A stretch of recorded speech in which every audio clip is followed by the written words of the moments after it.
Welcome back once again in programme सुबह का सितारा। तो नाज़रीन, आज हम एक ऐसी बीमारी का तस्करा करने वाले हैं जिसके बारे में आपको भी आई एम श्योर कि बहुत नो हाउ होगी, बहुत नॉलेज आपने इकट्ठा कर रखा होगा। इस बीमारी की जड़ भी आप जानते होंगे, वजह, अलामात, इसका जो ट्रीटमेंट है वो भी आप काफ़ी हद तक समझते होंगे। और क्यों समझते हैं, उसकी वजह ये है कि हर दूसरे घर में तो डायबिटिक पेशेंट मौजूद है, वालिदैन में से कोई एक मौजूद है। आप ख़ुद जो हैं वो उस पॉइंट पर आ खड़े हैं कि खुदा ना खास्ता अल्लाह ना करे हम सबको महफूज रखे, लेकिन किसी भी वक्त जो है वो पॉजिटिव हो सकते हैं। और पाकिस्तान जहाँ पर रैंक कर रहा है इस वक्त, वैसे तो हम सब चाहते हैं कि पाकिस्तान जो है वो इकॉनमी के लिहाज से, तरक्की के लिहाज से, डेवलपमेंट के लिहाज से जो है वो मतलब टॉप 3 लिस्ट में आए, टॉप 5 में आए, टॉप 10 में आए। लेकिन अनफॉर्चुनेटली जब हम डायबिटीज़ की बात करते हैं, शुगर पेशेंट्स की बात करते हैं, तो पाकिस्तान दुनिया भर में नंबर 3 पर रैंक कर रहा है। और ये जो नंबर्स हैं ये अनफॉर्चुनेटली बढ़ते चले जा रहे हैं। और पाकिस्तान से ऊपर जनाब कौन है? इंडिया है, चाइना है। क्या वजह है? आई एम श्योर वजह भी आप जानते होंगे, लेकिन हम फिर भी आपको याद करवाते रहेंगे, आपको बताते रहेंगे जो हमारा गलत लाइफस्टाइल है, गलत हमारी ईटिंग हैबिट्स हैं, इस पर बात करना बहुत ज़रूरी है, केयर ना करना। तो हम सारी बातें जानेंगे। आज हमारे साथ डॉक्टर राजा शहबाज मौजूद हैं कि क्या वजह है कि इतने अलार्मिंग, इतने खौफनाक नंबर्स बढ़ते चले जा रहे हैं पाकिस्तान में डायबिटिक पेशेंट्स के हवाले से। अस्सलाम वालेकुम and very good morning doctor साहब, कैसे हैं? Good morning. अच्छा डॉक्टर साहब, जैसा कि मैंने कहा कि डायबिटीज़ क्या है, क्यों है, कैसे है, चूँकि इतना ज़्यादा ये नंबर बढ़ चुका है कि बहुत सारी बातें तो हम जानते भी हैं, लेकिन उसके बावजूद हम इसको मुसलसल इग्नोर किए चले जा रहे होते हैं। तो कहाँ से शुरुआत करना चाहेंगे आज आप समझते हैं इस सेगमेंट की? जी बिल्कुल, मैं आपने जैसे कहा कि Pakistan is rank number 3 in the world diabetes में। अब अलार्मिंग फिगर ये है कि हम नंबर 3 कोई 20 साल में नहीं हुए। We were ranked 26th back in 2004 and we had just jumped to number 3 in 2021 और अब 2024 में हम नंबर 3 हैं। तो इसका मतलब हमें सिर्फ 20 साल लगे हैं इस सारी चेंज में। और अगर आप इस चेंज को देखें तो हमारा लाइफस्टाइल भी 20-25 ईयर्स में ओवरऑल एक जो जनरल लाइफस्टाइल था that has changed a lot. Sedentary lifestyle बहुत ज़्यादा बढ़ गया है। ऑफिस वर्क रात के 9-9 बजे तक हो रहा है। एक्सरसाइज का कॉन्सेप्ट नहीं है, ख़ास तौर पे जो अब हम पॉपुलेशन देख रहे हैं उसमें नहीं है। खाने पीने में it used to be home made things, घर का खाना होता था, अब हमारे बाहर से खाने पीने की हैबिट्स बहुत ज़्यादा बढ़ गई हैं, फ़ास्ट फूड बहुत ज़्यादा बढ़ गई है। तो ये जो हमने नंबर 3 अचीव किया, ये हमने सिर्फ 20 ईयर्स के अंदर जंप करके अचीव कर लिया। इसका मतलब है कि we are lifestyle has deteriorated a lot. क्योंकि आपने समझना है कि शुगर तभी होती है जब आपकी बॉडी के अंदर आपके हार्मोन्स का इम्बैलेंस होना शुरू हो जाता है। आपकी इंसुलिन जो हम रिलीज़ करते हैं जब हम कुछ मीठा खाते हैं या कोई भी शुगर लेवल चीज़ हम लेते हैं और बढ़ना शुरू होते हैं शुगर लेवल्स, तो ये इंसुलिन उसको काउंटर करती है, आपके ब्लड शुगर्स को नॉर्मलाइज करती है, आपके ब्लड में जो शुगर आई है उसको उठा के मसल्स में, बॉडी के डिफरेंट ऑर्गन्स में ले जाती है। जब उसको एक कांस्टेंट रश ऑफ शुगर मिलता रहता है तो फिर इंसुलिन एग्जॉस्ट होना शुरू हो जाती है and then what we see is कि हमारे ब्लड शुगर लेवल स्पाइक्स करना शुरू कर देते हैं। Stress is another factor. अब लाइफ बड़ी स्ट्रेसफुल हो गई है जनरली भी, and stress adds to it, क्योंकि स्ट्रेस होने से आपकी ईटिंग हैबिट्स भी ख़राब हो जाती हैं। आप स्ट्रेस की वजह से आपके वो हार्मोन्स जो आपके ब्लड शुगर लेवल्स को बढ़ाते हैं वो बढ़ जाते हैं। So eventually it's metabolic disease, metabolic syndrome, जो कि सिर्फ शुगर में आपकी सिर्फ ब्लड शुगर्स ही नहीं ख़राब हो रही होती हैं, बॉडी के और पार्ट्स भी इफ़ेक्ट हो रहे होते हैं, जिसको हम आगे अभी बात करते हैं उसके बाद। लेकिन मेरा ख्याल है कि generally what I feel is कि हमारा lifestyle has affected it a lot. हमारी फूड बहुत चेंज हो गई है। और अभी सबसे बड़ी बात यह है कि जी देखें, अभी आपको ये नहीं पता आप क्या खा रहे हैं। If it's milk you don't know is it a pure milk और नॉट। तो यहाँ पे बहुत बड़ी डिटीरियोरेशन है कि आप जो चीज़ ख़रीद रहे हैं और खा रहे हैं, you don't know is it that right food और नॉट। तो हमें एक तो सबसे इम्पॉर्टेंट चीज़ है कि बेसिक्स पे वापस जाना है, लाइफस्टाइल को बदलना है, एक्सरसाइज को अपनी लाइफ में लाना है। आज के आप किसी यंग बच्चे को मिलें तो ओ लेवल्स, ए लेवल्स के बच्चे या डॉक्टर साहब सॉरी टू कट यू है, लेकिन एक सवाल या एक रवैया अगर हम उसकी बात करें, बहुत सारे लोगों से मैंने भी ये बात सुनी है, और इस चीज़ को जिस तरीके से you being a doctor I am sure कि आप भी लोगों के रवैये ऑब्जर्व करते होंगे। देखिए इस चीज़ को, इस बीमारी को, डायबिटीज़ को जितना फॉर ग्रांटेड ले लिया गया है, और एक बात जो कि मैंने भी ऑब्ज़र्व की कि लोग कहते हैं कि चूँकि जेनेटिकली है, पेरेंट्स में है, तो वो तो ऑटोमेटिकली अब होना ही होना है। ये कितनी बड़ी मिसकंसेप्शन है, इस रवैये पर आप क्या कमेंट करेंगे? ये एक बहुत बड़ी मिसकंसेप्शन है जी, और हमें ये समझना है कि if you have diabetes in your family, it's not necessary कि वो आपके अंदर आए। अगर आपका लाइफस्टाइल बेहतर होगा तो इट मे लिंगर, फ़ौरन ना आए। अगर आनी है तो मे बी 50 ईयर्स पे है, 60 ईयर्स पे है, but if your lifestyle is not good, it's going to come early. 30s में आ जाएगी, 40s में आ जाएगी। फिर आपने समझना है प्रायोरिटी इज़ नॉट हेल्थ। हमारी अपनी ज़िंदगियों में भी health is not a priority at all. हमारी लास्ट प्रेफरेंस होती है कि अच्छा आज हमारे सारे काम ख़त्म हो गए, हम आज डॉक्टर को जाके दिखा लें, आज किसी फिजिशियन को मिल लें, आज हम अपनी दवाइयाँ ख़रीद लें। That would be a long thing. हमारी प्रायोरिटी हेल्थ नहीं है, और हम इतने कैजुअल हो जाते हैं कि हम उस चीज़ को दवाइयों से ट्रीट करना पसंद करते हैं रादर दैन अपने लाइफस्टाइल को चेंज करें और उसको डिले करें उस चीज़ को या उस बीमारी को जिसने 10 साल बाद आना है, अब वो पहले आना शुरू हो गई।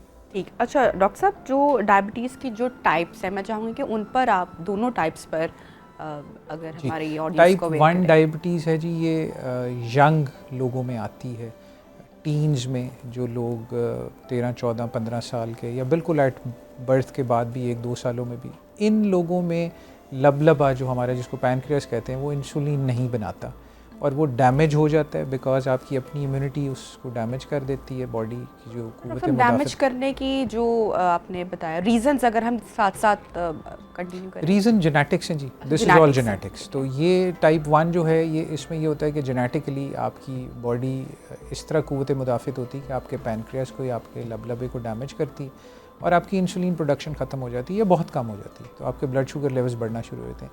ये डायबिटीज़ आपको यंग एज में मिलती है और इसका इलाज इंसुलिन ही है। ठीक है। So it's insulin for insulin. एक शुगर है जो हम देखते हैं 30 साल, 35 साल, 40 साल, 50 साल में आती है, और वो जैसे मैंने इनिशियली शुरू में आपसे बात की कि हमारे जब ब्लड शुगर लेवल्स परसिस्टेंटली बढ़े रहते हैं, एक इम्बैलेंस आना शुरू हो जाता है, तो हमारी इंसुलिन एग्जॉस्ट होना शुरू होती है। नंबर 2, ऐसे पेशेंट्स के अंदर इंसुलिन रेजिस्टेंस एक चीज़ है। इंसुलिन रेजिस्टेंस ये कि आपका हार्मोन तो मौजूद है, वो पूरी कोशिश भी कर रहा है कि शुगर को ब्लड से उठा के मसल्स में डाल दे या डिफरेंट बॉडी ऑर्गन्स में डाले, लेकिन इंसुलिन काम नहीं प्रॉपर कर पा रही, और उसकी बहुत सारी वजूहत हैं, जैसे वज़न का बढ़ना। If you are obese then you are more likely to have insulin resistance.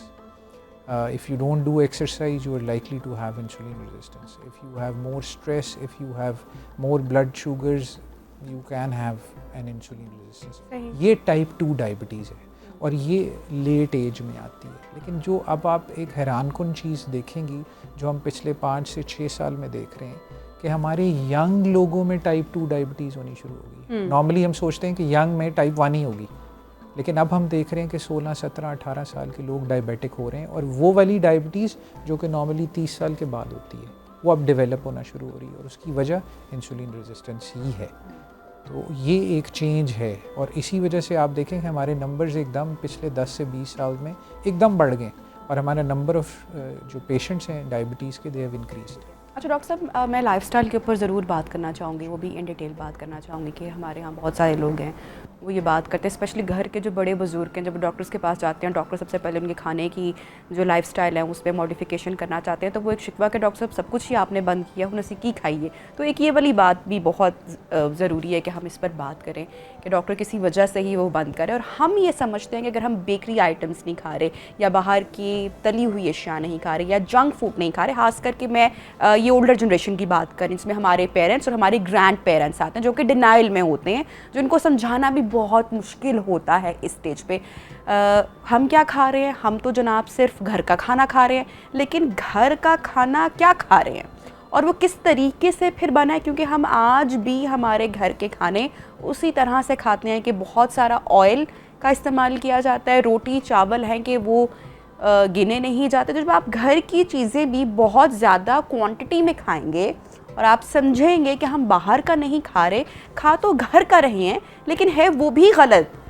इस पर मैं चाहूँगी उन लोगों को आप प्लीज़ जी देखें, इसमें जो इम्पॉर्टेंट चीज़ है वो मैं इसको कुरान मजीद से थोड़ा सा आपको स्टार्ट लेना चाहूँगा ताकि लोगों को समझ आए कि अल्लाह पाक फरमाते हैं कुरान मजीद में कि वो चंद लुक़मे जो तुम्हारी कमर को सीधा कर दें, वो चंद लुक़मे जो तुम्हारी कमर को सीधा कर दें तुम्हारे लिए बहुत है। इसका मतलब है कि आपने जो बात की इत्तेदाल की, आप खाएं लेकिन इत्तेदाल से खाएं। जिस तरह आपने कहा जी घर में इतना 4 रोटियां खा लीं, 5 रोटियां खा लीं और ये समझा कि घर का खाना खाया है, तो ये इत्तेदाल नहीं है।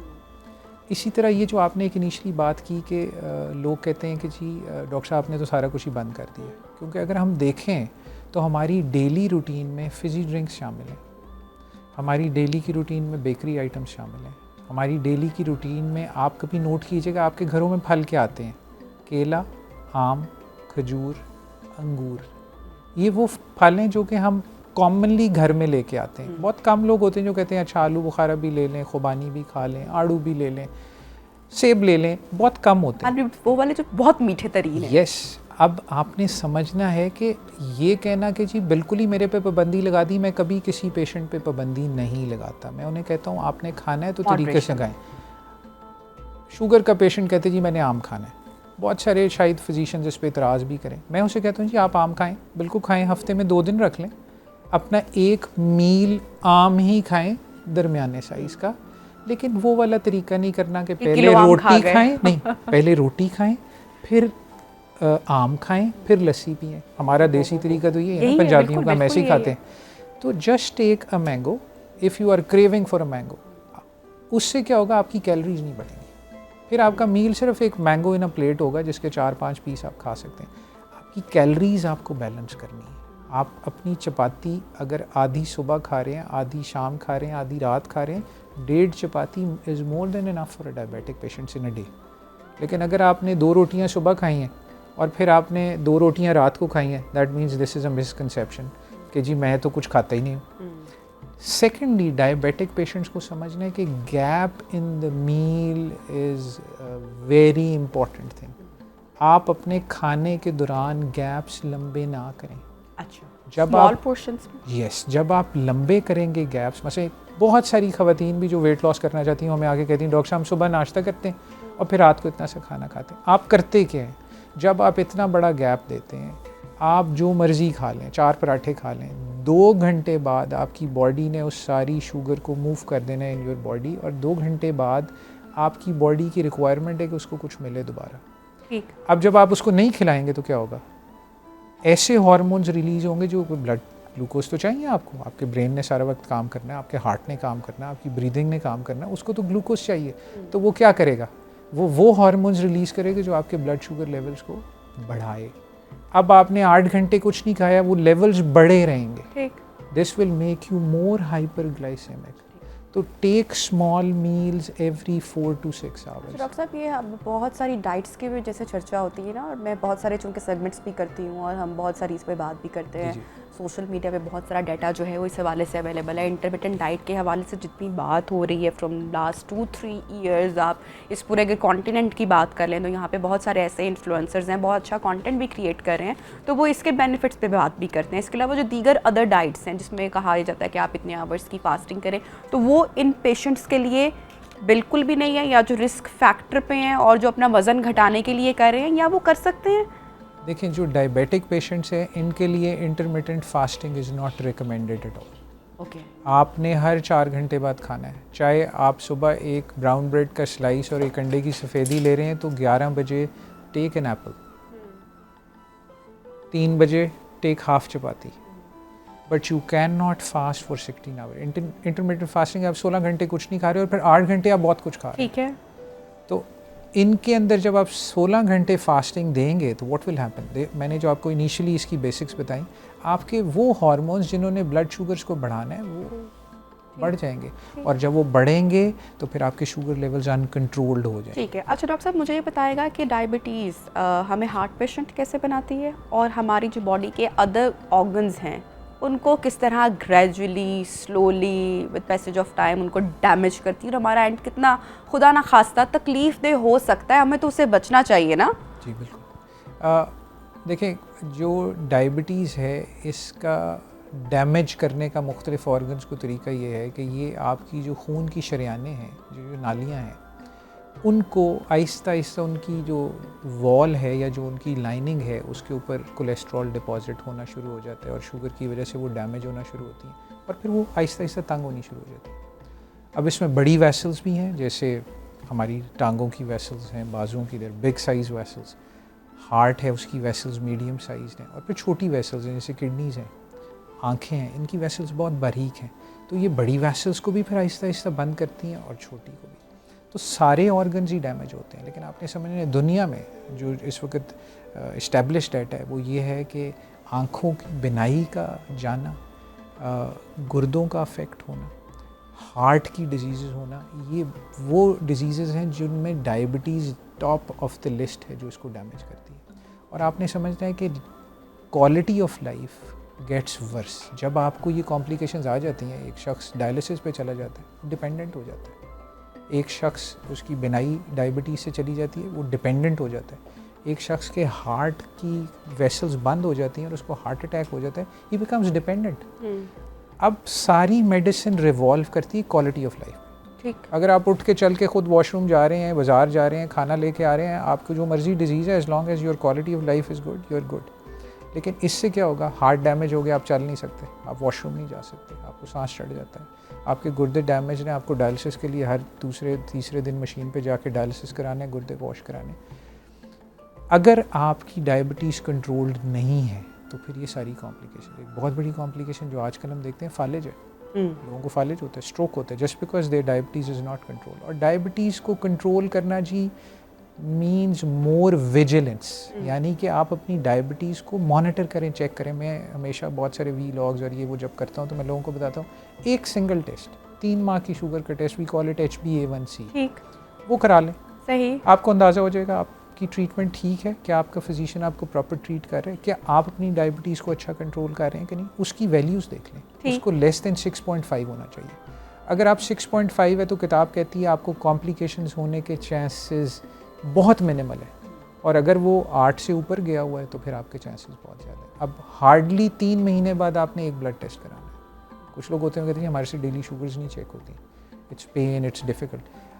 लेकिन देखें कितना अच्छा टेस्ट है, 3 मंथ्स के बाद आपने एक कराना है, आपको पता लग जाएगा आपकी शुगर्स कहाँ हैं, आप किस जगह खड़े हैं, आप क्या करें। And then go back to your physician and tell him कि मेरा HB, वो आपकी मेडिसिन को उसके मुताबिक एडजस्ट करेगा and then he will continue to treat you. Thank you so much doctor Raja Shahbaz हमारे साथ इन कॉन्वर्सेशन थे। और डायबिटीज़ में पाकिस्तान क्यों 3rd नंबर पर रैंक कर रहा है, कहाँ कहाँ हम गलतियाँ कर रहे हैं, किन किन बातों को हम नज़रअंदाज कर रहे हैं, अपनी हेल्थ को किस तरह से हम कॉम्प्रोमाइज़ करें, ये सारी चीज़ें हम डिस्कस कर रहे थे। अपनी शुगर को मॉनिटर करना कितना इम्पॉर्टेंट है, अपने रेगुलर चेकअप्स करवाना कितना इम्पॉर्टेंट है, वर्जिश कितनी इम्पॉर्टेंट है, सही खाना कितना इम्पॉर्टेंट है, ये सारी बातें आई एम श्योर कि आपके नॉलेज में पहले भी होंगी, लेकिन इनको अपने आप को बार बार याद करवाना बहुत ज़रूरी है, उन पर अमल करना बेहद ज़रूरी है। ब्रेक लेते हैं, ब्रेक के बाद प्रोग्राम के सिलसिले को आगे बढ़ाएंगे। Stay with us.